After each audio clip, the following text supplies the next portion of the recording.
And I was just like, okay, if I become a personal trainer, I'll know how to get abs. And then I learned what it took to get abs. And it's not fun. Like, you're hungry all the fucking time. And if you're not hungry all the time, then you're not going to get abs because you're taking away. Our parents will laugh at you because they'll be like, why would you want to be hungry? Why would you? Yeah. Communists always made us hungry. Why would you do that to yourself? You know, don't tell her, show her. Life is all the bad experiences. It's like, how come the baby doesn't cry? The craziest part. She is her happiest. We have come loaded. The Modern Parenting Podcast. We're proud parents. Welcome back to another episode here inside of the Modern Parents Podcast. My name is Trinh. I am, of course, your host, and we have your co-host over here, my lovely wife, Keri Lee. Partner in life, partner in business, partner in crime. Partner in crime. So we've gone in and we've decided to take this a little bit more seriously, because if you followed the first two episodes, we have leveled up. We were bright. We were real bright. Yeah, we were Oompa Loompas. We were real bright. So I'm obviously a blue. Keri, you decided to go with purple, pink, and then we kind of mashed it together. So, K-Bod, what's been happening inside of modern parenting this week? How's the little menace? How is the little menace?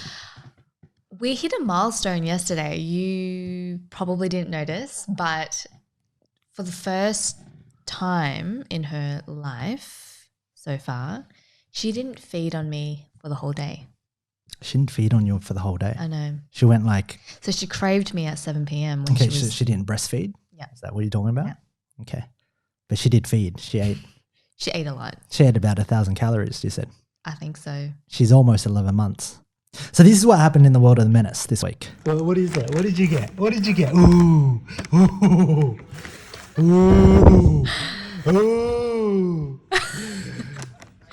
Ooh. Busy at work packing those tissues, unpacking those tissues.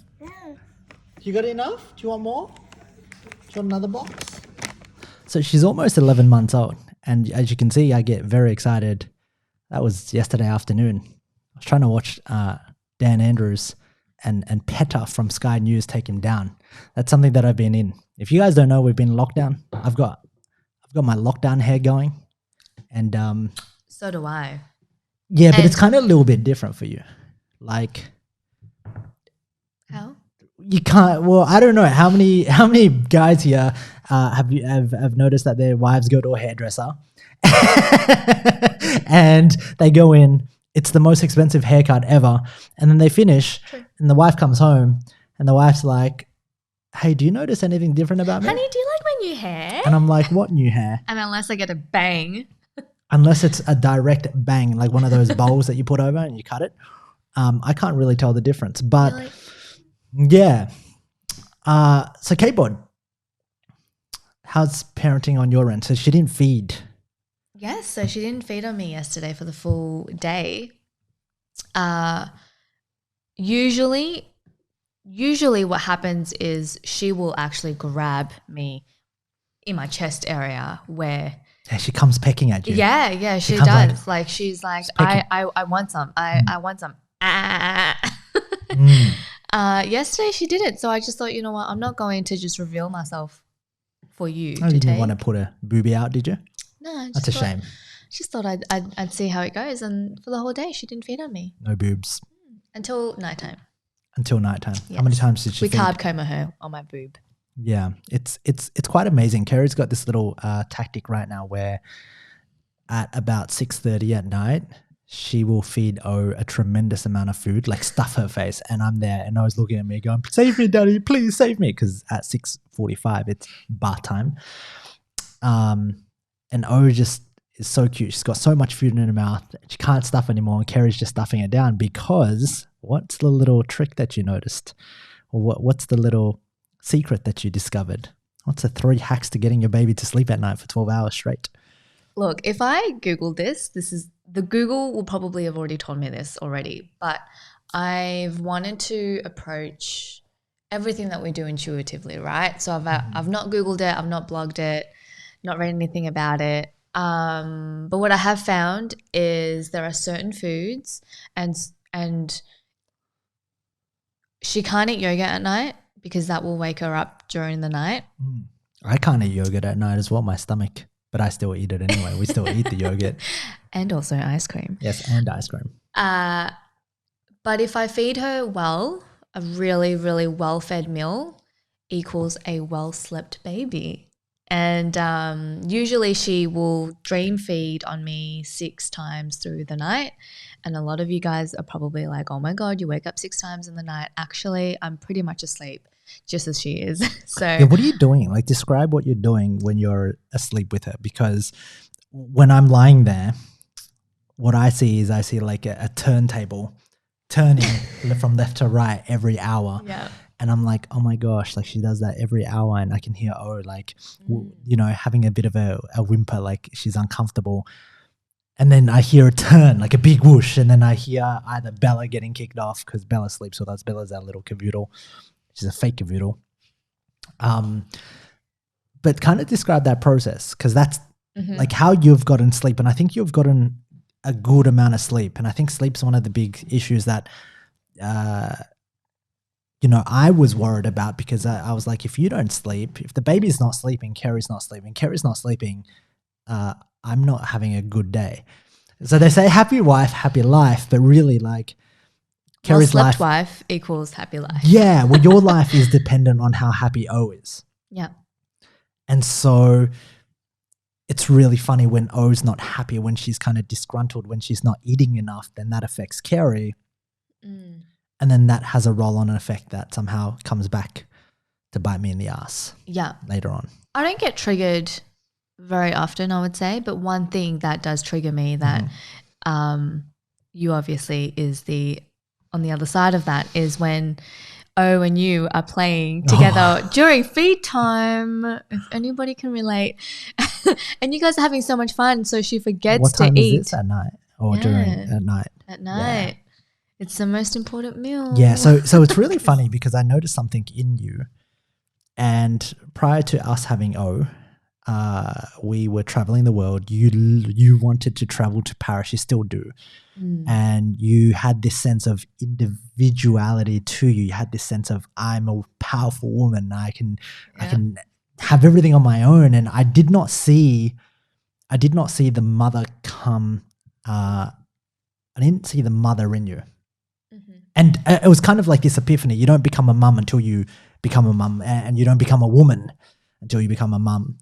And I felt like I transitioned into this male role of becoming a man when we had O. And because with you and I, it was just like, cool, I got mine, you got yours, we come together, no worries. Like we're two we're still guy and girl. Now we got this little creature with us where, you're becoming very motherly. Like she's a big hen. With and like we're going for a walk this morning. It's not that cold, but there's a hat.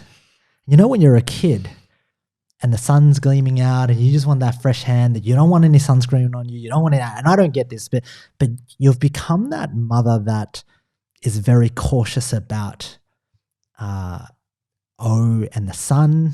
When it's too windy, clothes, sunscreen. Can you kind of talk about that transition? Like when did that start to come out? Because I noticed, and I know I kind of, I know the version of Keri before. I know K-bod. We call Keri K-bod because that's her alter ego per se, her CrossFit alter ego, her what's her name? Not a Cara Webb. What's the other girl? Tia Claire Toomey. How could I not know Tia? Love it. But that's Keri when she's in the gym.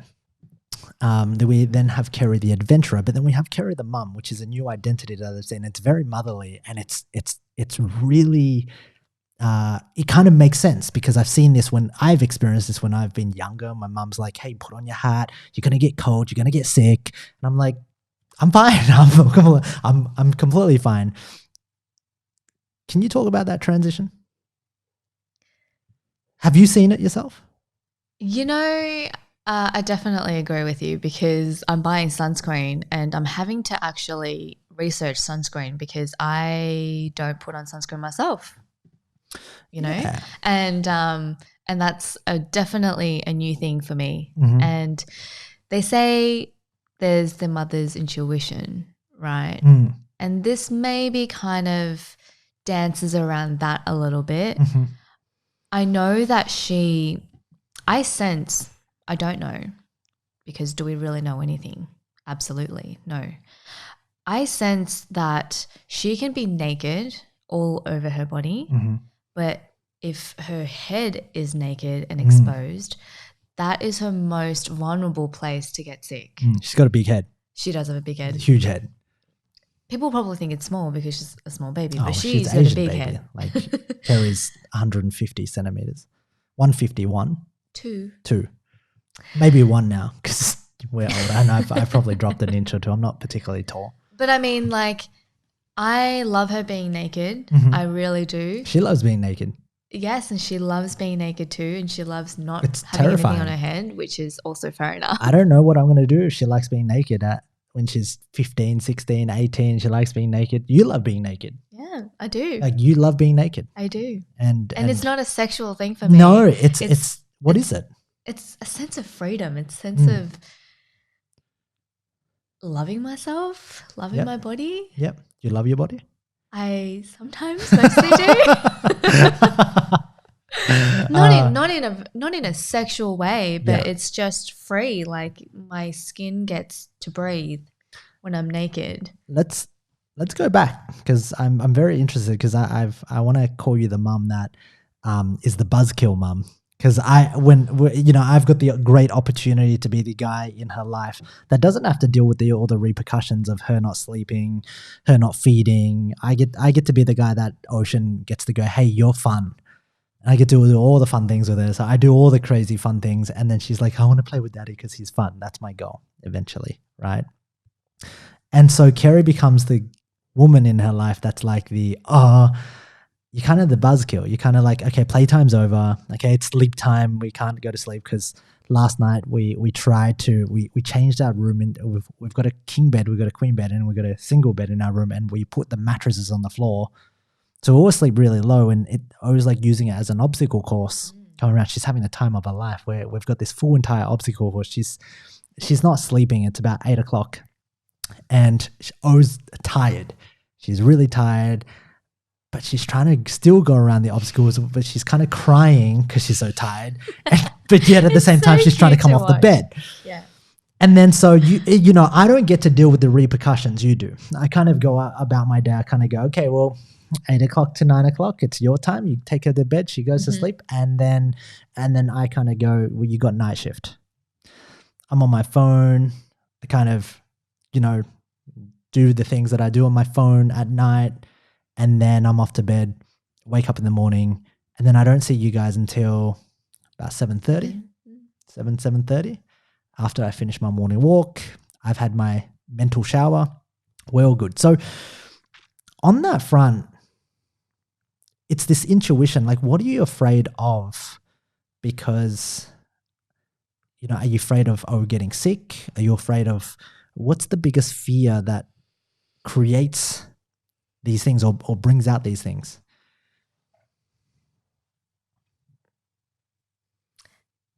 Very, very selfishly, it's my sleep, my energy. It's a great one.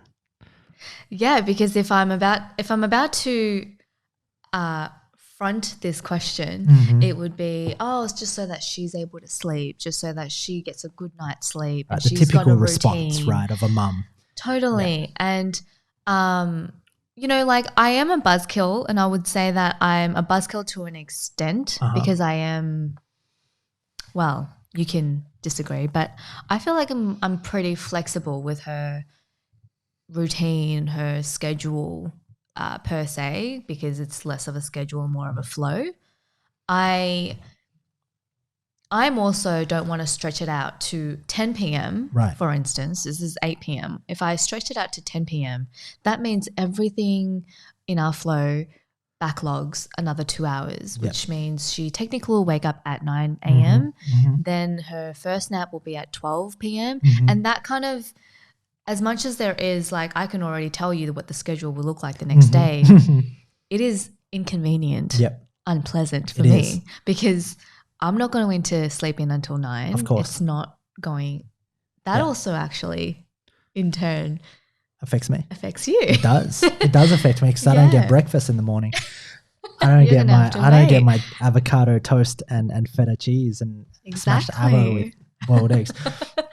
It does. It's really funny that you say that because, you know, when O got sick last time, she's only been sick once, but you know, she was just, we had a crying baby and she was losing weight because she wasn't eating. She was like getting lean real fast.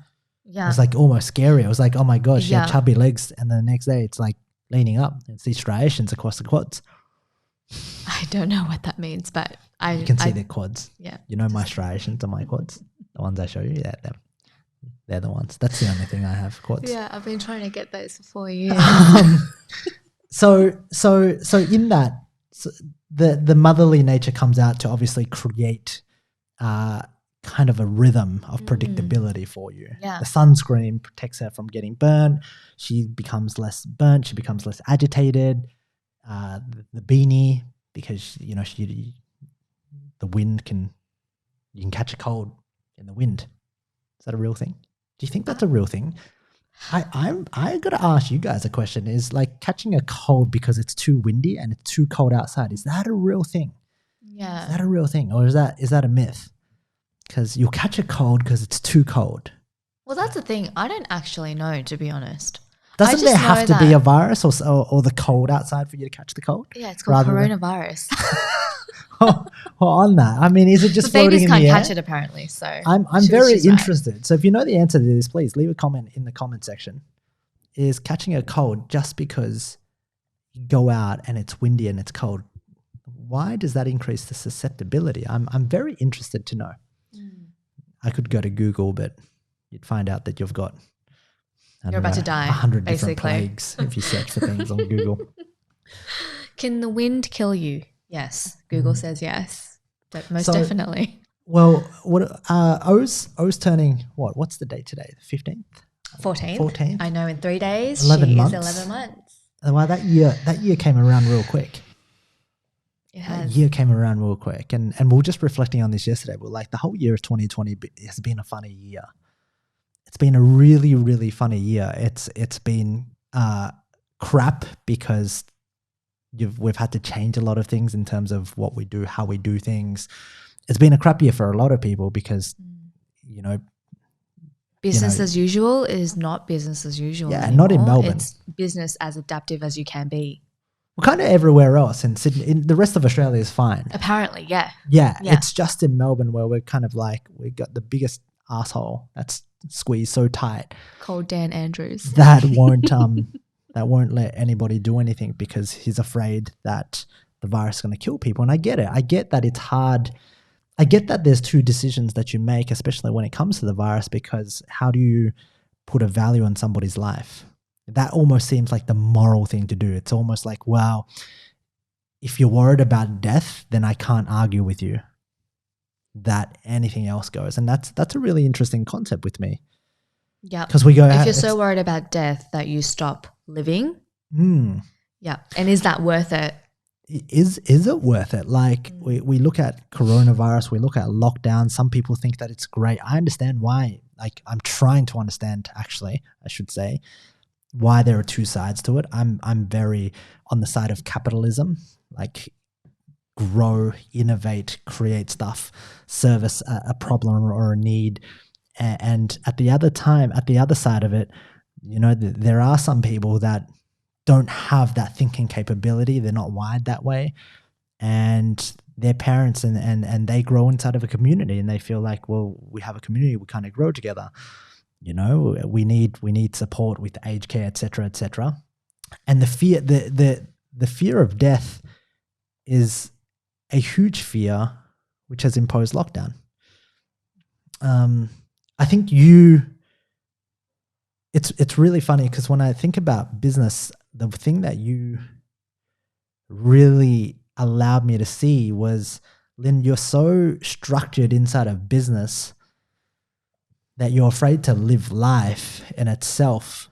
Because when I met Keri, we were traveling and I was starting my business and we were traveling and I was just so locked down.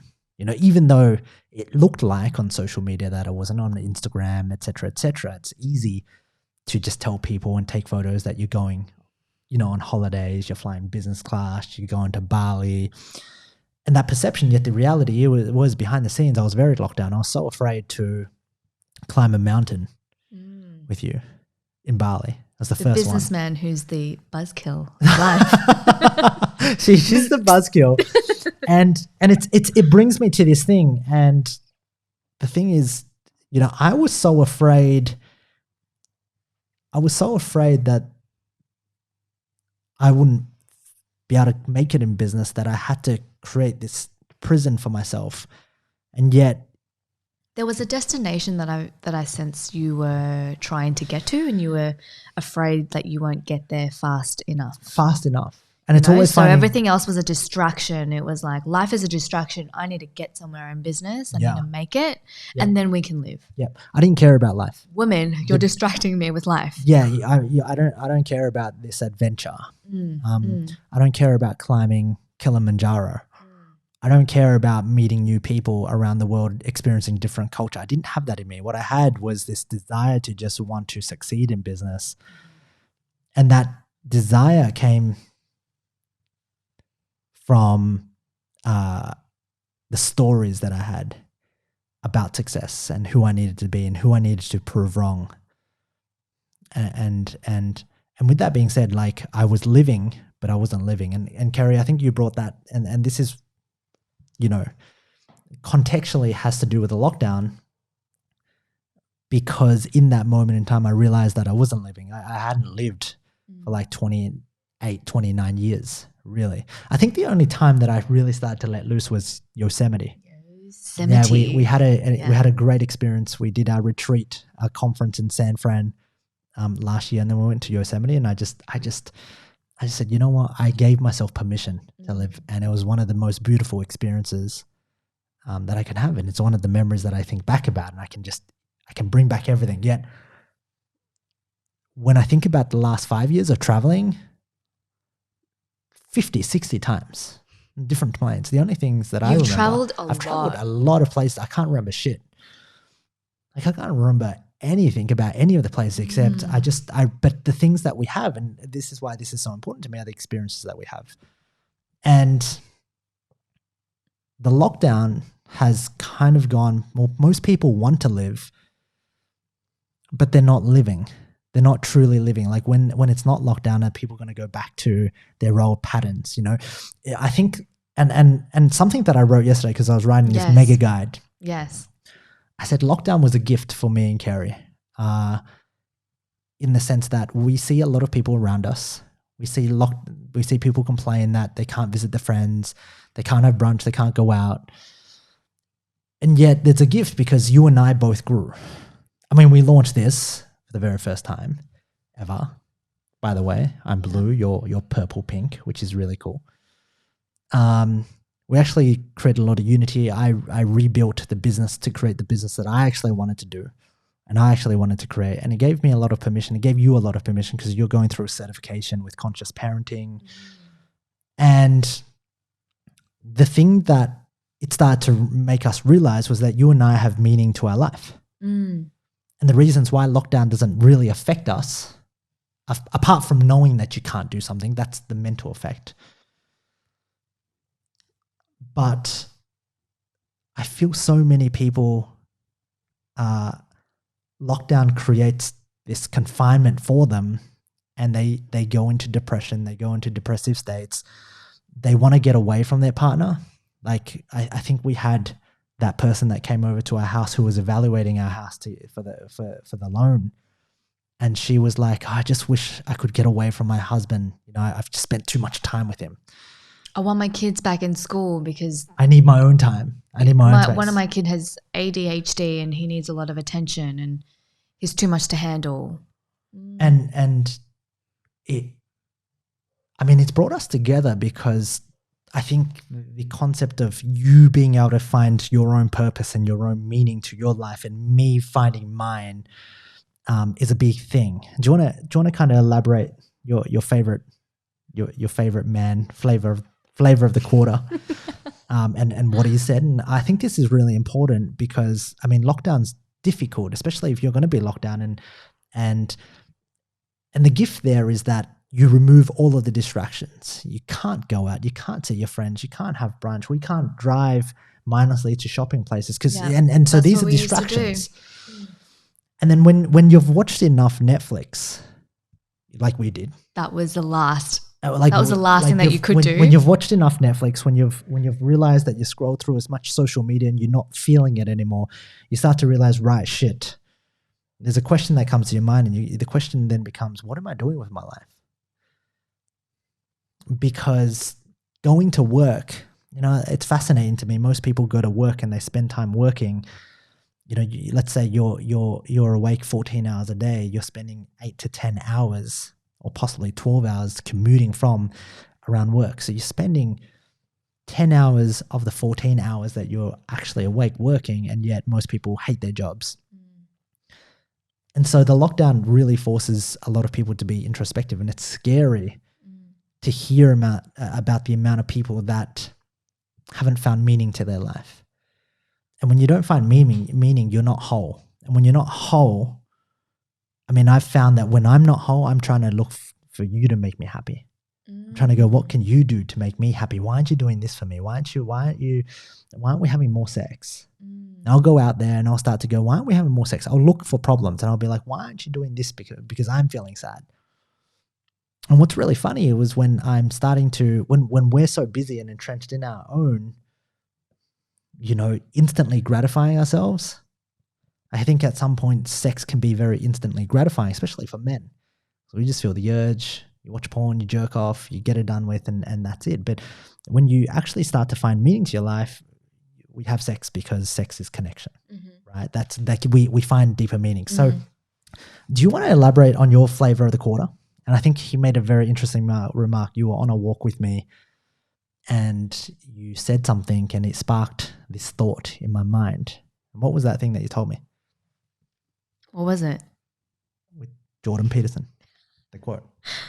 I know, but I don't know which quote you're talking about. Okay, the quote which says, the quote about meaning. Meaning, yeah. The quote about meaning. What was that quote about meaning? It says most people feel like their life has no meaning. Yes. So it was in one of his rules, and he talks about, I think he talks about cleaning up your own house before you try and save the world. And he says people in their own lives lose meaning and they can't find meaning in their own lives, in their own home. So they try and take on these monstrous tasks of changing the climate or stopping the climate change, of rallying for the feminist movement, things like that. Yet they don't have meaning within themselves. And the quote is, if you want to find more meaning, take on more responsibility. That's an epic quote. Yeah, and to put it to wrap it around some context, he doesn't mean responsibility like the outside responsibility. He means responsibility for yourself and the self-care and the people around you that you can immediately impact. That's the responsibility. It's like something that I can really imagine myself feeling depressive is if I worked in a corporate still. If I were in Telstra right now, still working, and it'd be hello, Keri from Telstra. And easily enough, I could be a mum, I could be working from home, I have my own office. If I need to take a meeting, get you to look after the bub. But that's meaningless to me because that's not building me as a character. That's not building me and my message, because I'm just speaking telecommunications and is this project going ahead? Is this project stopping? Do we have enough money? And all of these things almost seem trivial in the grand scheme of life. And the responsibility that I want to take, what brings me meaning, is this. Yeah. It's extra.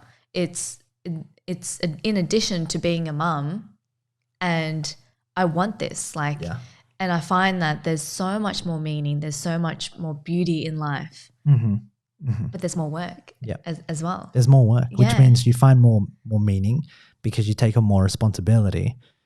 And I think a lot of the times you and I aren't bored. Like in fact, like inside of this lockdown, we're like, oh, I wish I had more time. Yeah. I wish I had more time to just spend alone so that I could think, I could plan, I could build, I could question things, I could question my own worldviews and realities. I think the question was a good question.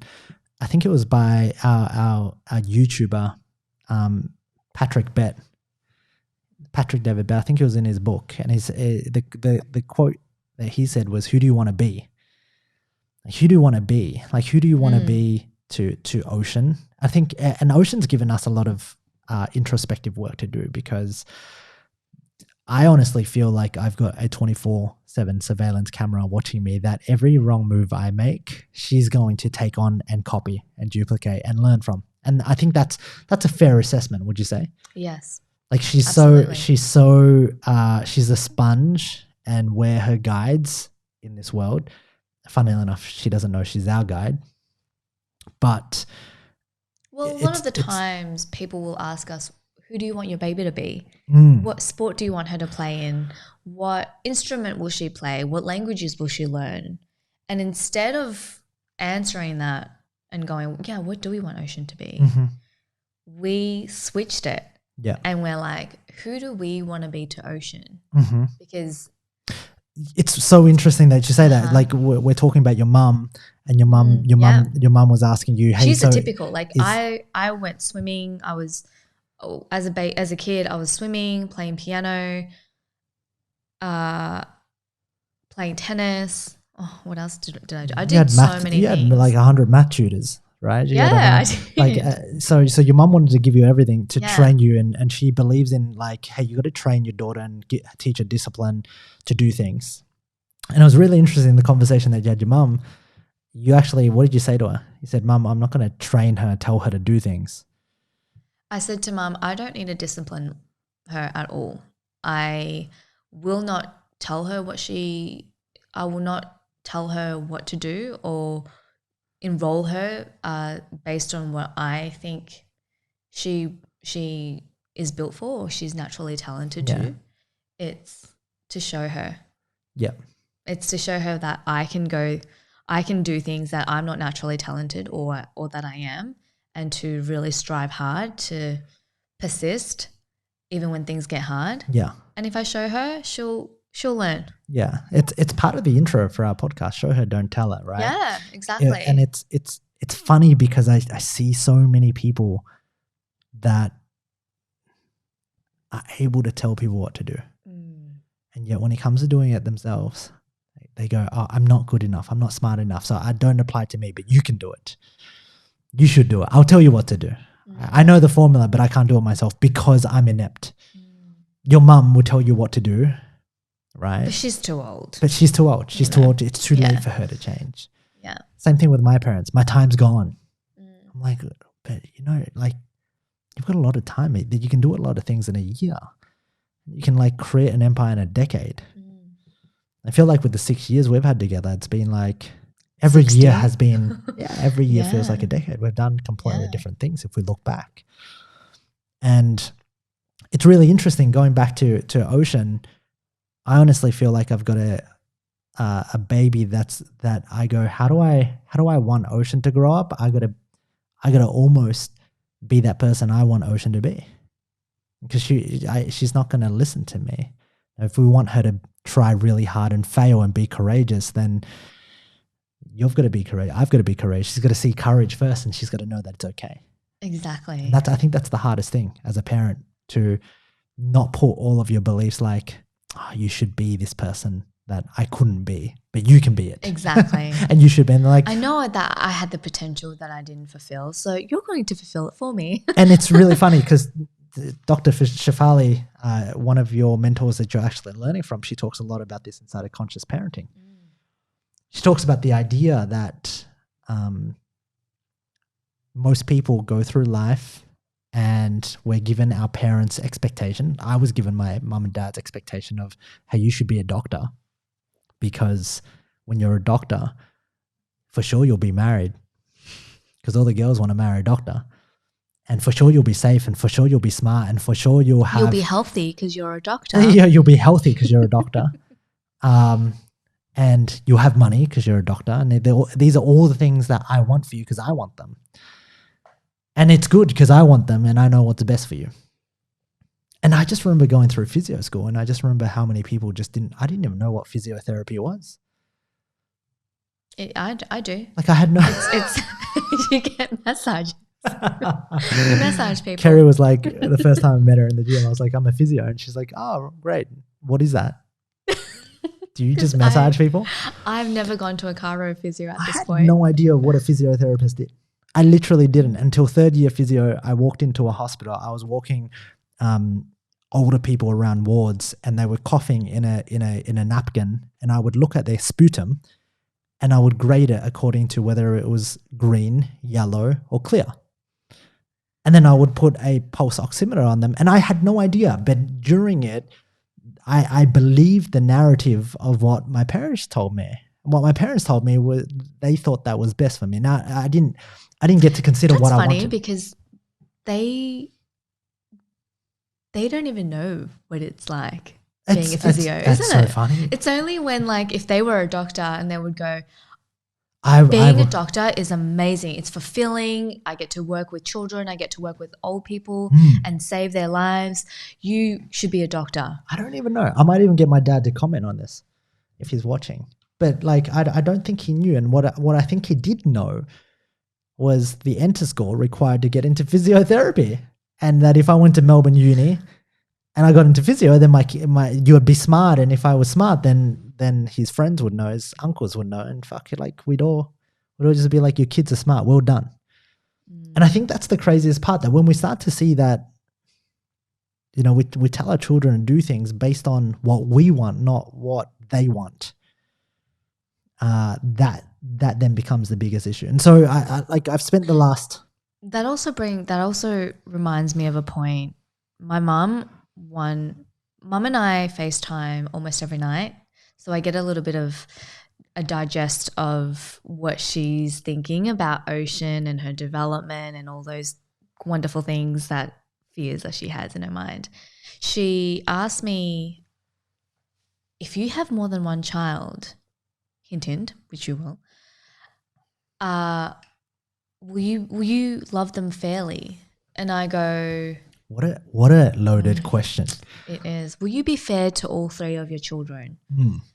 And my response was, you know, Mum, love for Ocean will be very different for what love is to the second child and what love is to the third child. So the answer is no, I won't love them fairly. I will love them individually in what they want as love, what they need as love. Because if I did it all the same, I will tell them that it's fair, but they won't feel loved. One of them will feel more loved because the way I did it was more reciprocal to them, but not to the second or third, fourth, fifth, sixth. It's so funny because, I mean, just going on that, it's so difficult to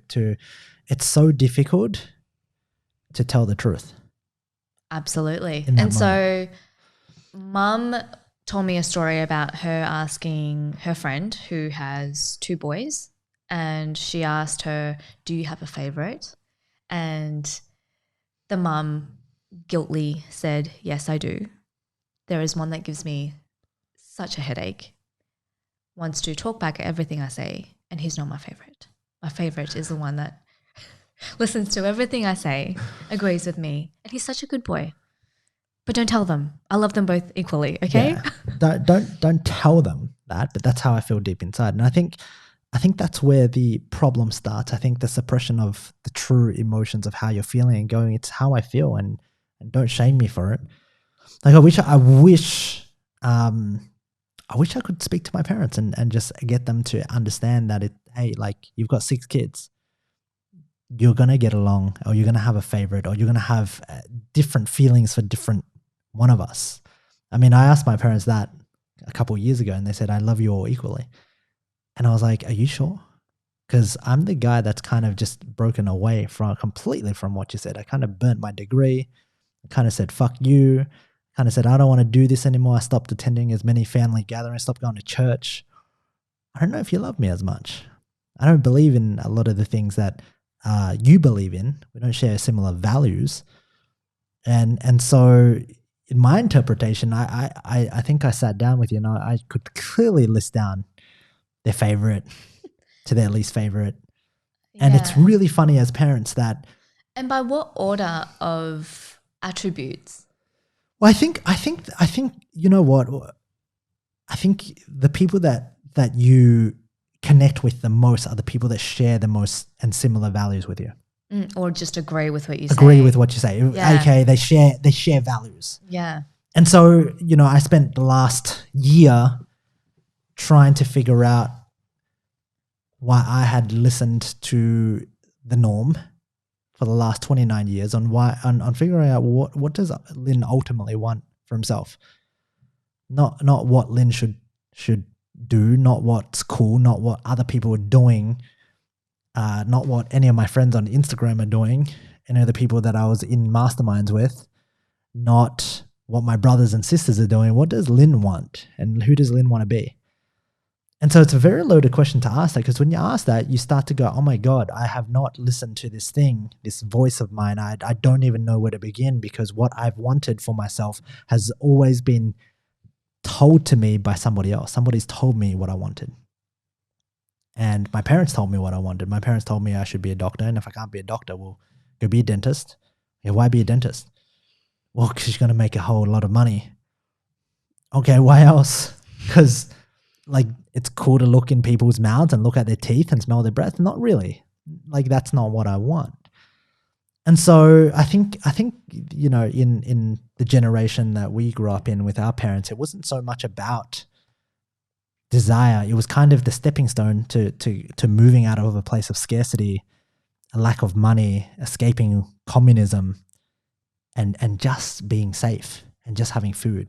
And I appreciate that for what it is. I absolutely do. I think if I was in my dad's shoes, I would have done a worse job, to be honest. Remember I would have been the guy that got killed early in communism, because I would have declared this is what I want, and then I would have got shot.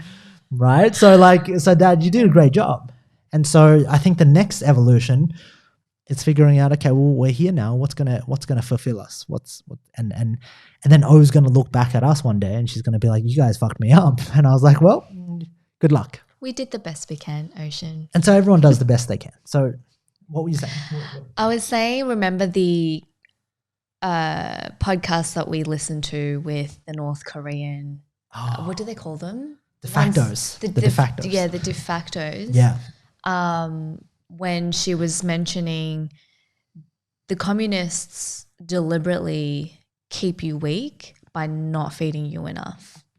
And my mum didn't come from a poor family. She came from a middle-class family. Yeah, your mum hates communism. She does hate My communism. dad hates communism. Yeah, with a passion. And she, even to her, even something I assumed from her was that she never starved and she was always well fed. She always looked healthy and plump, so I thought, oh, they're well fed.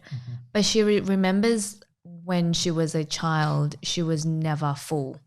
She could never have eaten enough food. So you're not going to bed full like us, are they? Yeah, when they live with such scarcity. And this is so funny in a world where we've got way too much food. I want to sidetrack you, but the reasons why we're laughing so much every night before when me and Keri are in bed, we'll text each other, and I'll text, I'm still hungry. She's like, I'm still hungry, and I'm like, oh yes, well done, we're done. We won the day. We won the day. We didn't overeat. I think that's a bit. But going back to that podcast, it was really interesting because she mentioned in that podcast, as a North Korean de facto, she said the whole goal of communism is in North Korea is to keep you hungry so that all you worry about is figuring out how to feed yourself, and that's all you get to worry about. So you don't get to worry about what desires you want. You don't get to worry about riots. You don't get to worry about your human rights. You're just so worried about survival. That's all your brain is wired for. And you don't have the capacity to think any more than that, other than where's my next meal.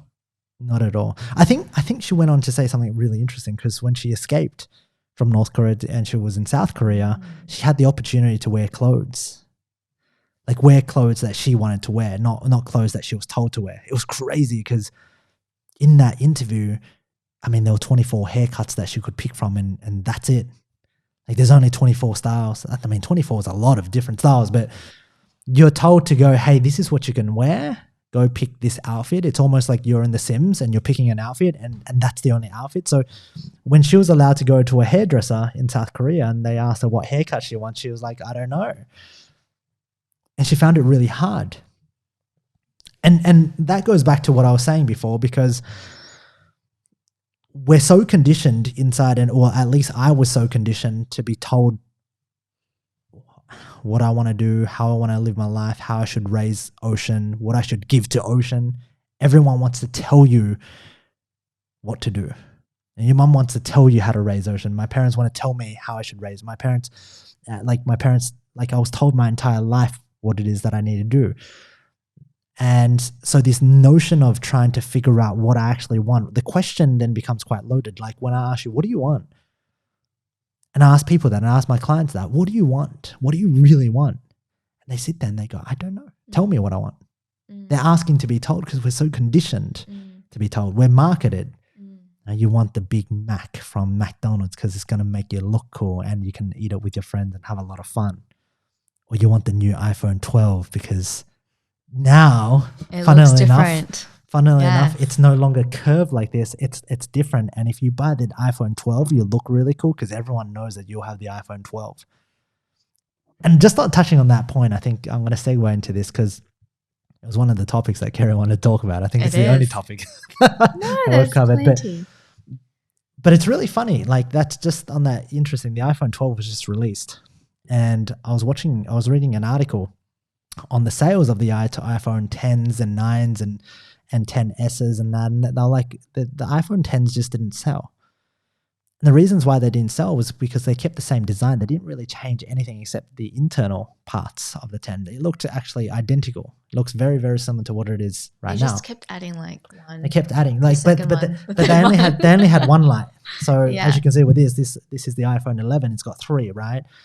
And so what they did from the iPhone 10 didn't sell. The reasons why it didn't sell is because when you bought an iPhone 10, other people couldn't recognize, couldn't see that you bought an iPhone 10. And the reasons why people will buy things was because of that self-recognition. Not because the actual phone's good. It's because, hey, if I buy this item here, other people will know that I upgraded. And so what Apple started to realize was, I was like, well, they want to increase their sales, and this has been going on inside of the car industry and a lot of industries. But if they want to increase their sales, well, you just need to alter. You need to make these tiny little alterations, aka instead of adding one camera here, you add and now another 2. Now you have a three camera setup. And what starts to happen is if you add these little things in, people upgrade. Not because of any of the parts, not because it's faster, but because they have the latest and the greatest, and suddenly their status moves up. They kind of go, hey, look at me. I can afford the newest one. And so it was a radical shift with the iPhone 12. Yeah. Because they brought back the iPhone 4 design. Look, I'm quoting him from this morning because I was like, I'm going to say this on the podcast, FYI. Mm-hmm. You said people care more about looks than what's inside.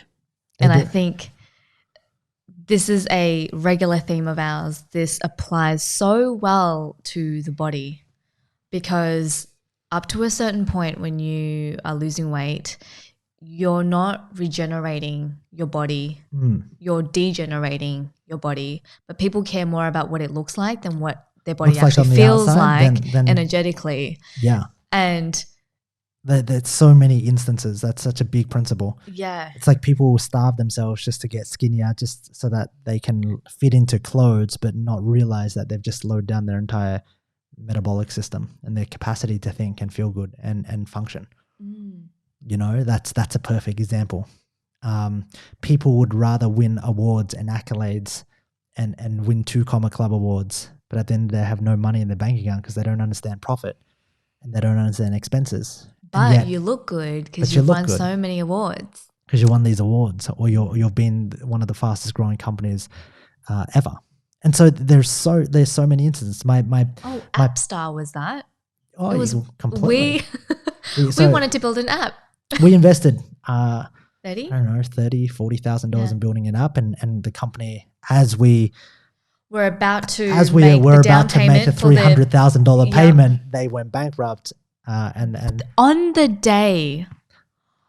This is a crazy, crazy story. They went into administration and dissipated right in front of our eyes on the day that we were getting the bill of making the payment. Yeah. Oh my gosh. That was crazy. We'll talk about that one next on another episode. But I want to emphasize this because, you know, like I became a fucking physio because I wanted to look good, not because I enjoyed physio. Because I thought that that's what would be good. And like, people know I'm a physio. Fuck yeah.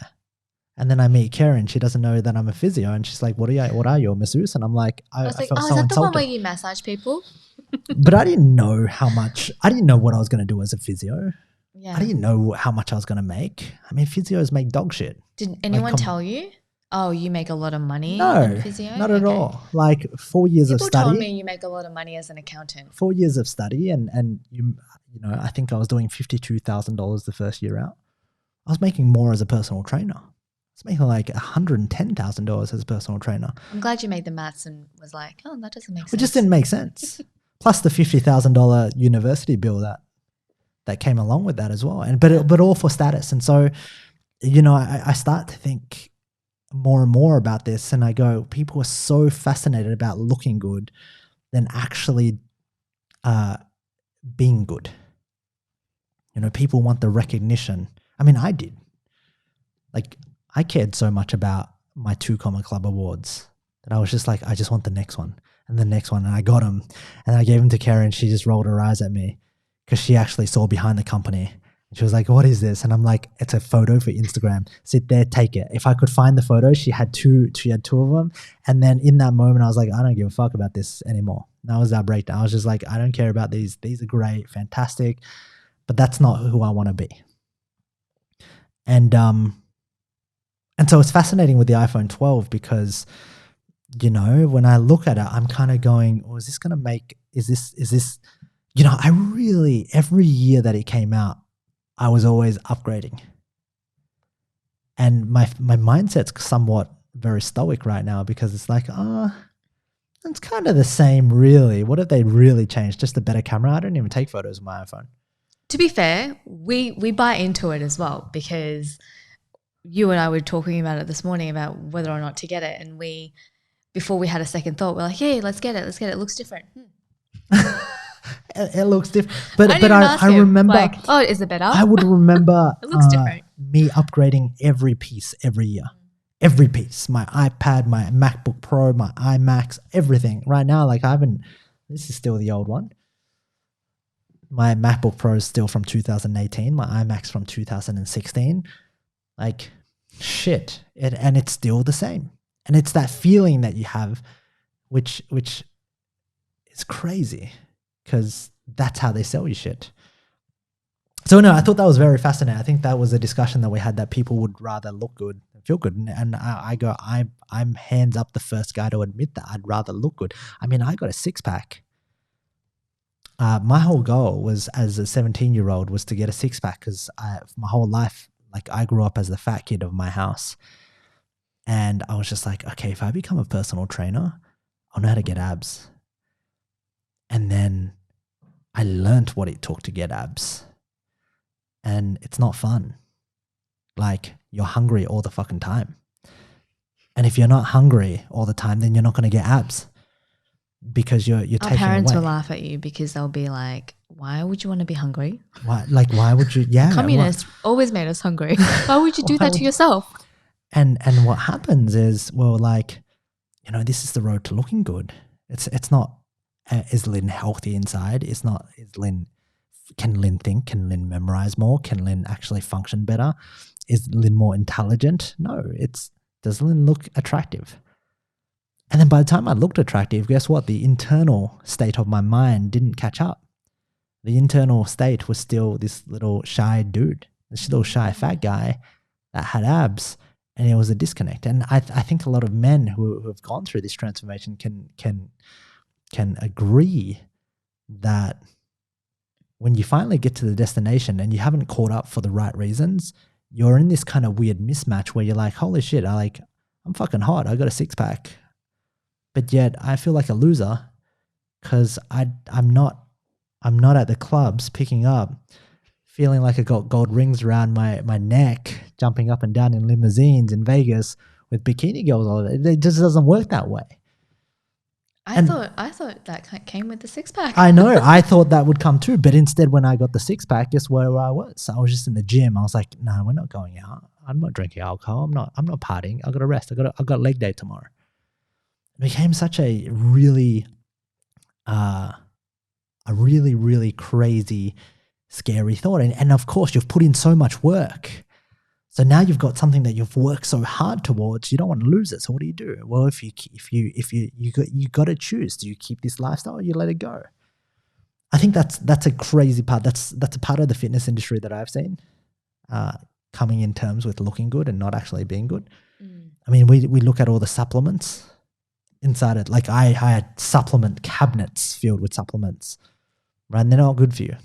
Like taking anything as probably not good for you in terms of supplements, for most anyway. F's up your liver. It kind of fucks up your liver. It fucks up your health.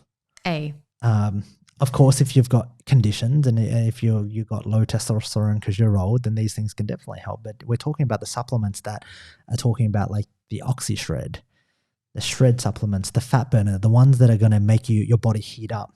These things market themselves to go, I will heat up your body. Your thyroid's going to heat up and you feel hot and you feel itchy. And I bought into it. I was like, the hotter the better. I'm losing weight. You know? But I think that's the crazy part. And I worry about this because when we follow the norm and we adopt the same thing the norm adopts, I mean, we really got to sit back and question ourselves and ask why. And it comes back ultimately to going, well, instead of being told what you want and being told that you should be lean, being told that you should be, skinnier, being told that you should be more beautiful, being told all of these things. And I'm very cautious about this because obviously I have Ocean now, which has made me think a lot. The question is, well, what's going to fulfill you? What's going to make you happy? And who do we want to be to Ocean when it comes to food? Exactly. Do we want to be the ones that are going, no, we can't eat this because this isn't good for you? Or is there a story behind the food? Yeah. Or are we just a powder family and Drinking mum and dad mum and dad are alchemists making smoothies and she's like, huh? Powders. Interesting. It's really terrifying. Like I remember like being like, it was crazy. Like I would sit back when I was bodybuilding in 2012. I feel really bad for my previous ex that I was with. But anytime we would go out, I would buy into supplements so much. There was this supplement called Glycobol. I love this story. Okay, this is Glycobol. And I'm reading up about it because Glycobol is telling me, Lynn, this supplement will allow you to eat any foods that you want. But you got to take the supplement and eat the food with it, because if you do, then the supplement is going to help supplement the food into your glycogen stores, because food, when you consume it, it can be stored as fat or glycogen. And so this supplement stops it getting stored as fat. And so I had these pills that I would carry around in my backpack. And if I didn't have those pills, I didn't eat. Like I was like, but I'd be hungry as. And I'm like, no, I've got to wait for glycobol. I've got to get glycobol, because if I don't have glycobol with this, I get fat. Like, that was the mentality that I was in. So I remember I'm going and sitting there and my ex and I going out to eat some Vietnamese noodles pho, and I forgot to bring glycobol. And I'm starving. So I'm sitting there. She's eating. I'm like, I'm not eating. She's like, what do you mean? And we had this whole big fight around this. But I think back and I laugh. And I go, wow, I'm stupid. I think you got to be stupid, because you got to learn and you make mistakes, and that's how you learn. I've made plenty of mistakes inside of my life. But that was one of the big mistakes, all because I was afraid of getting fat because I wanted to look good. Not because I gave a fuck about what these pills did to my body. It was just crazy. And I remember I would chow fall down. I probably ate thousands of them. Thousands of fucking glycobol pills. And I was trying to search up the company. That's called a really great sales letter, guys. I was like, the company's fucking gone. Like, it's disappeared, because until they sell the next trick, and they go, oh, sorry, it wasn't glycobol. We needed to go into the Amazon rainforest and pick out this Amazonian fruit, and now we've got glycobol 2.0 because this is the fruit that's actually going to excel. And this is just what happens. And so the majority of the industry goes out. You know, we talk about quick fixes, get rich quick schemes. It goes out to the people because there's always people evolving. There's always 12-year-olds going to 13 the next year and 13 going to 14. So what happens is these industries are predicated and built on trying to trick the people at the very start. And then once you trick enough people, the people fall for the trick. They don't buy the trick again.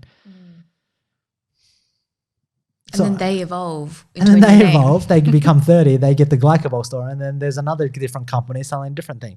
So there's always going to be somebody tricking people right at the very start. And that's the sad part about this, all because we want to look good. That's why I really respect Jordan Peterson, because to look good is also to be popular and to agree with the popular consensus. So whatever it is, the new car star, the new the influencer who says the popular thing to be popular, right? And Jordan Peterson says the most unpopular truths of life, particularly in his book, which I started reading about 4 years ago, and I put it down because I was like, this is crapola. He says some really, really bold and inconvenient things. And I'm like, no, I don't believe this. I don't agree with you at all. That was like rule number 1 or 2, and I stopped. Because like that was in your feminist stage. You were like girl power back then. Totally. Right? And like, he isn't that at all. Like he's almost to the point of against it on that scale, right? Yeah. And now when I read it, I'm really proud of myself because I've been raving about him to you. In 4 years ago, I was like, why does anyone believe him, or why does anyone like him at all? And now this guy is unpopular, but he's himself and he tells the truth. Yeah. Genuinely. Yeah. I love that because I'm so pissed at the politicians in Australia right now because all of them are fucking liars. And they're hiding and they're lying, and it's not so much them, it's just this pattern that we have inside of society where we have to hide and lie, and we feel like we have to say the right thing and we have to cover up, and nobody wants to actually own how they're feeling, what they really want, what they don't want. And it's crazy. I mean, ever since, you know, I profoundly, something woke me up. Garrett Wyatt, one of my mentors earlier on from 2015, really opened up to this idea of telling the truth. I mean, I didn't understand it. But I mean, we've got politicians, you know, we've got this whole inquiry here in Melbourne about how they botched up the hotel quarantine. And it's really funny because Dan Andrews set up this industrial law. Do you want to describe the hotel? So basically we were locked down. So it's October right now, and Victoria is the only one that's been locked down again, and we've been locked down for about 14 weeks now. And the reasons why we were locked down was because our case numbers of coronavirus went up. It went up from, 14, 16, 70, went up to 700. And the reasons why it went up was because Dan Andrews botched up the hotel quarantine, which is for anybody coming into Melbourne. They need to quarantine for 14 days inside of the hotels. And he botched up that system because he was the only premier that hired private security guards.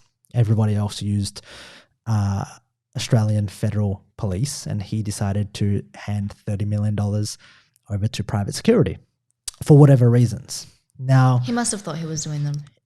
He would have been doing, definitely, like, you kind of do the right thing, and it's not so much that, but it's the denial of not knowing anything right now. When who made any of the decisions? Well, I don't know.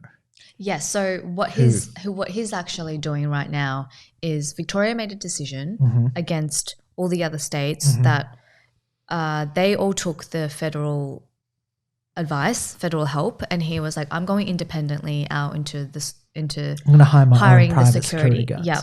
So inside of this hotel, these securities are looking after these people, Yep.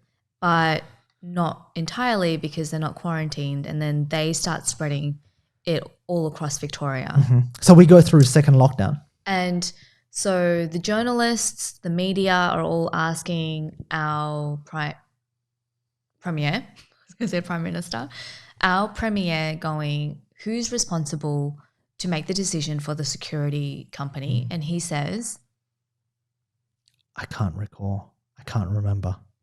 what? I can't remember. And so a lot of them. And so this happens You because paid someone $30 million and you can't remember who signed off on it. Who signed off who on gave it. the approval of it, a $30 million contract. It's even more. But the topic here and why it frustrates me is because people hide.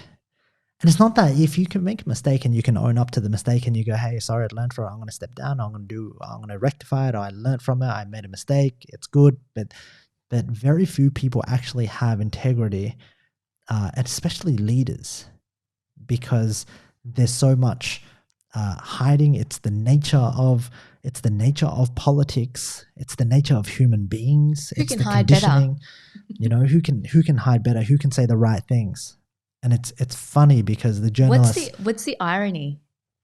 Talk about the irony in what he's hiding, or what? Well, the irony is, and the reasons why he's hiding was because he set up some new legislation around workforce to bring on this thing called to charge big industries for industrial manslaughter, which means if somebody happens to die because inside of your company or due to malpractice in your company, well, you could be charged with manslaughter. And so what's crazy about him hiring private security and 800 people dying from COVID due to the outbreak means that he may be liable for the law that he created. LOL.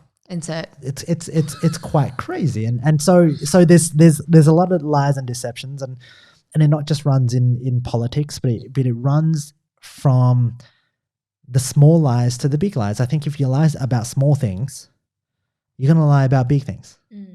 I was taught actually as growing up that white lies are good because it doesn't hurt people's feelings, and it just reminded me because as I'm looking at the topics for the day, I was trying to figure out some stories, and I remember very specifically my mum telling me that sometimes you just have to say those little lies because you don't want to hurt the other person's Sometimes feelings. you just have to tell him he's good in bed, and Exactly, like stroke his ego a little bit so he feels good about himself.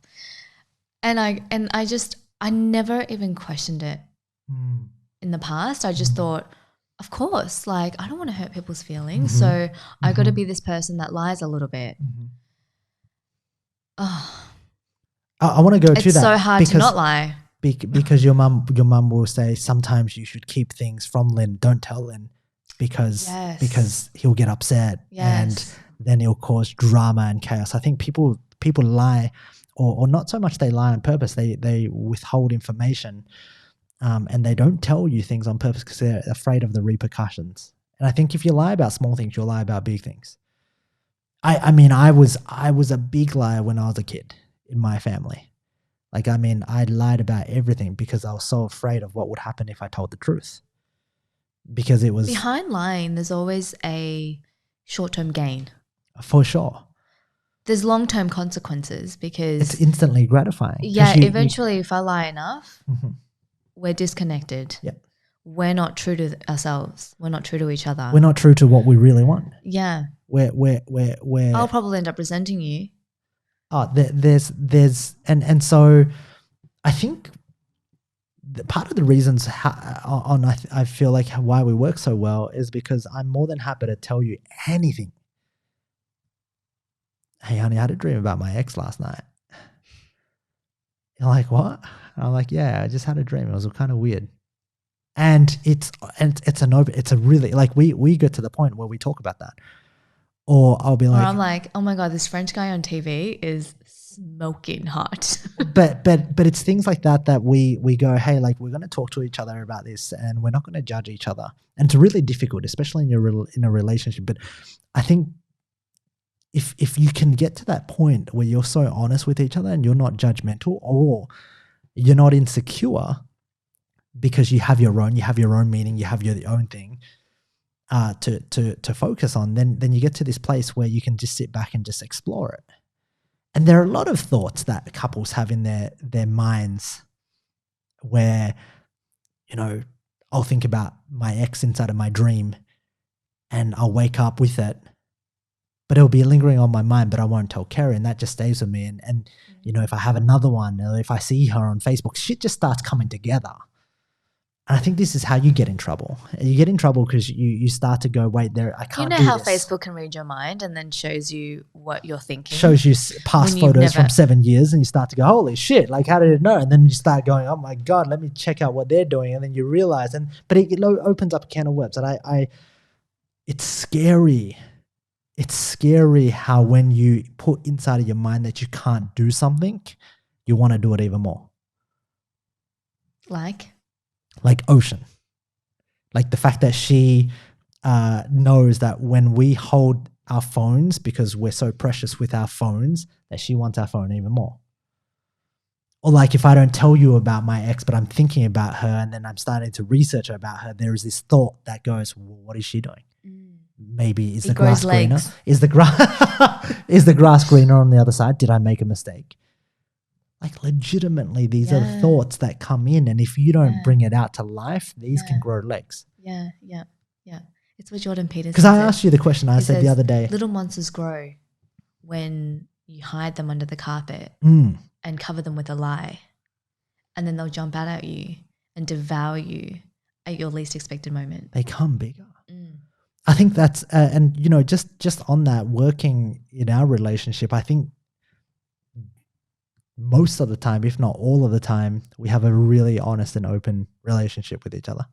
I think that's the thing that I'm most proud of, that I can tell you anything about my past, how I stole money as an altar boy. Now the world knows how. There's a couple of things with defining the truth. The first one is when you deeply, authentically tell the truth, there's no judgment behind it. There's no maliciousness or manipulation from the person telling the truth? Yes, from the person telling the truth. There's no judgment. It's, I had a dream about my ex. I had a dream about the French guy. And it's not trying to. Did you have a dream about the French guy? You didn't tell me about that. It's the first time I'm hearing about this one. No, but that show is really good. Oh, you're watching the French show? Yes, I'm watching the French show. Yes, on Netflix. Yeah. You know, I'm not trying to manipulate you in any way by telling you the truth. Like, feel sorry for me or complaining to you, because the truth, like I was saying to you, and what I'm trying to practice is telling the truth without sounding like a complaint. Because I'm not wanting to complain, but I also want to learn how to communicate the truth without it having this like undertone of do something about it. Yeah. I'm insecure, so do something about it. It's really funny because I do something with you every morning and I'll send you through my schedule. And on my calendar, I send Keri, I always, this past week actually, I've just sent you my schedule. And the reasons why I send you my schedule, and this is what I'll screenshot on Google Calendar, and I'll send that across to Keri. I call this the modern man method, kind of just planning out your day in time blocks and chunks. It's just the daily plan. And I sent this to you on Monday.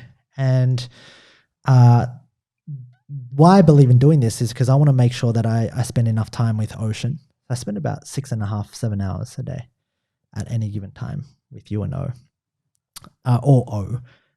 just to make sure that I'm there with her, make sure that I can grow up with her. What was your initial thought on Monday when I sent that to you? First thing on a Monday morning, I get a text, the only text, which is, good morning, this is my schedule. Okay. And then there's the green parts, which are my parts, and I'm looking at it going, oh, what about me? What about, do I want that time to be our time? You know, green is Keri knows. Orange is kind of work time. Red is I'm going to die. during that workout. See, I didn't even look at the ratios of how much time he's spending with us, what he's working on, whatever. It was literally not even happiness or anything. It was, what do I want that time to be my time? Did you consult me? Did you even ask me when I could put that time in? So that was my ego that just reacted to it. And then as I sat back, hadn't looked at what is my time and what is not my time. I was like, wow, I really appreciate the boundary. Like, yeah, there's a boundary, and I think something that's worked extremely well for me is putting in the boundary to let you know. Yeah, because it's the intent of presence. When you're working, you're working. When you're spending time with us. Yeah. And one thing that I know that in the past I've always been afraid of is when he's present with us, does he need to do work? Does he have it sorted? Is he thinking about mind. work? Is he thinking about his new project that he's working on, his email series? Does he need funnels? to? Does he need to go and chat with the team? Does he need to spend more time on the sales letter? Has he finished? But at the same time, I'm too afraid to tell him and to actually give him a stress that perhaps he didn't have. So I'm just sitting there just worrying, anxious. Yeah. Until I then later blow up, because now course. it's dragged up for 3-4 hours. We're having so much fun, and then I'm feeling anxiety and stress because too much fun. I don't know what's happening, and it's all confused. And so this has kind of saved my life because I've had moments in time when I haven't had it. You know the contrast. And I have times when I'm so solid with it, and I know the contrast. And it's the thing that your other flavor of the month, Jocko, talks about discipline equals freedom, and having that discipline to put in. People are so afraid. When I tell people that they need to set up a daily plan on their calendar, they're so afraid to do this, especially business owners who run their own business, because they don't like structure. They don't like routine. They don't like rules. They want to work in the they're flow. working for themselves because they don't want someone else to tell them what to do, rules. which is they don't want Google rules. Calendar telling them what to do. I get it, and it's scary as well. But when you run something and you want to do as much as possible in every area, which is me being as present as possible with you and O, me working, because right now when I'm spending 7 hours a day with you and O, I've got 7 hours to sleep. That's 14 hours.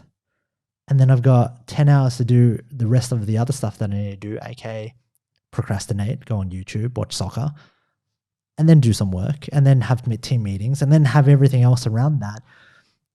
When you can't focus intentionally with presence, that time drifts away from you. And so that's my indicator to allowing me to know, okay, wait, did I get my shit done today? Or like, it's a direct going, Lynn, you didn't follow the plan, so you got to pay the price. And so it's like, it helps me just focus on more and more and more. And it's kind of like, it's a bumper cart. Something that as well Ocean has allowed me to see is there's a flow in a schedule as well, which at the very beginning we're talking about her schedule, even though it's not specifically she wakes up at 11:30, she then feeds at 1:30. It's not as German time as to the minute. The schedule is the same. It's not as restrictive as to the minute. Correct. Going, hey honey, I have a meeting with you at 12:00 and Ocean is with me at 12:30 and it's not as rigid as that. Not at all. And I think not at all. I used to think it was rigid, and it would scare the fuck out of me. I was like, oh my God, it would create more panic. I think that was my initial spiral, which was, oh my God, what if Ocean doesn't wake up at that time? What if she doesn't wake up at 11 I can't put and she her on a wakes up schedule. Correct. Like with me, it's kind of like I'm going to reshuffle things, but at the end of the day, I'll look at all these things and ask myself, did I get it done? And if things need to be moved, then things will be moved around. But it's giving me that reminder of my outcomes for the day. I got to spend time with you and O. I got to do my workout. I got to do my modern man workout. I love it. I think every man in a woman's life should have it and should be sending it to the woman every single morning. Correct. Because the woman needs to know what the man's doing. The man needs to keep himself accountable. And I think the hardest part about being a man, we'll talk about being a woman, I think, in our next episode. But I think the hardest part is being able to juggle family and business without feeling like, oh my God, my work's taking away from my family, or my family's taking away from my work. That's the hardest thing that I've felt having you and O, because I don't want to go back to work when O's laughing with me. I'm like, I want to stay here more. I wish I didn't have to work. Yet at the same time, there comes a price when I don't focus on work. And that price comes with my own internal dissatisfaction for myself. That comes at a price with money and finances. Yep, exactly. What's the biggest balance in the juggle? I mean, that's from a man's perspective, being able to juggle family and work and feeling like the two can actually coexist together and not take away from each other. What's the female's biggest struggle? I think it's more emotional. I think it's the presence. And this is why I respect this so much, because now I know he's going into intent with his day to be present at specific times with Ocean and I. And like I was sitting in the past worrying about his work and worrying about whether or not he should be working, I don't have to worry about that anymore. And that emotional presence that you give to us is, it just makes me respect a schedule so much. And it's the balance of respecting your boundaries, because when you work and I'm like, oh, but what about playing at the park because it's sunny? Yeah. I respect that as well. And I go, yeah, he does need to work. The business is his baby. What do you think the biggest struggle for a mum is when she has a baby? Or what's been the biggest struggle for you, kind of balancing? For me, it's figuring out how do I spend time with my family and be super present, because I know that O's never going to be 11 months again. And she's never going to make some of the school noises that she makes or the smiles or the laugh that she gives to me. Being able to soak that in as much as I can and know that it's not there forever. And that's what makes me appreciate it so much. But at the same time going, wow, I've got a business to build. I've got an empire to build that I want to build.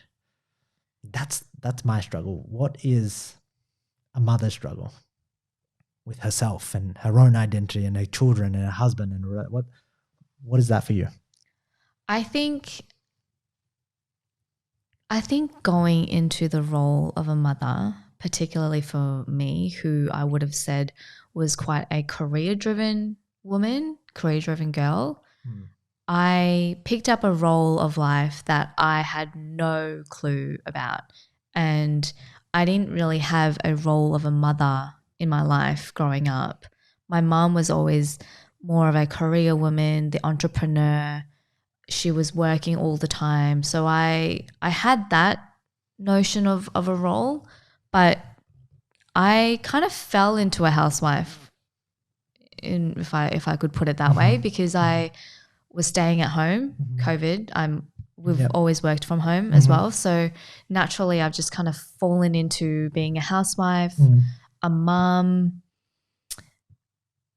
working out my relationship with you, because I had lots of downstairs issues with recovery, and the intimacy had to kind of be very slow in that rebuilding phase, and finding time as well, because of the way that we parent Ocean for our connection. This hour is literally the only hour of our lives that we're not with Ocean. And so for me, it's juggling, balancing, prioritizing, working out how to be all these roles in the greatest way. Yeah. Because I want to be great in all of them. Juggling. In my own way, that is. Like, I want to define what great is. Yep. And that requires so much communication as well, because if I say housewife, immediately you, me, we all have a definition in our minds of what the housewife does. The role, the description, the responsibilities. Yeah. I definitely think it's a juggle between your family and finding yourself. Oh, yeah. And then amongst all of it, who is Keri? Like, who's Keri? Like trying to figure out yourself. I think the thing, especially for a female who takes on the role and responsibility as a mother, and a housewife. And a housewife is beautiful. Like a housewife is a great thing because it's the rock of the family. You know, whilst I'm trying to figure out business and my presence with the family, she's trying to support me by being this incredible woman who is able to help me be the rock for me. So I think from my perspective, the biggest challenge for you is, you know, balancing the housewife, the mother, the wife, and then yourself, finding your own identity because... Oh, and K-Bod is long gone. Like, yeah, K-Bod died in childbirth. She ain't doing any more CrossFit, that's for sure. Oh, hell no. But with that being said, what I might do is we might save these conversations and the struggles for the man and the struggles for the female inside of our next podcast episode. K-Bod, is there anything you'd like to add before we wrap up this beautifully orchestrated set? I know, how beautiful is it, guys? And listen to the depth of the microphone. So what we realized, just as a reflection, because I want modern parenting to also be the journey of what you see as a studio, what you see as the future business of ours, what you see as me as a coach, him as a coach, him as a father, me as a mother, all of that. We saw the audio, we listened to the audio of the last 2 episodes and we were like, we really have to up our game. So hopefully this ups our game 100 times. Yeah. The backlighting, he's spent all morning moving things around in this room. Like, I'm super, super proud of him and super, super, super, super pleased. Amazing. You happy with the lighting? Setting. I love it. I don't care if you love it, to be honest. We'll make it better every week. We'll figure out how to make it better. I think that's the thing. Yeah. It's never about perfection, but it's progression. And look, if we were talking about perfection, I don't think we would have ever started this podcast. No, because I've got a couple of topics that we haven't even talked about. But we'll talk about them in a year's time. But they won't be trending anymore. So no. With that being said, thanks so much for tuning in, guys and girls. Have a wonderful day, night, wherever you're listening or watching this from. Comment down below. Let us know what your thoughts are from this. And we'll see you on the next podcast. And very lastly, thank you, Ocean, for being our light and our guide. That's it. Thank you, Ocean. Have a great day, night, guys. Bye-bye.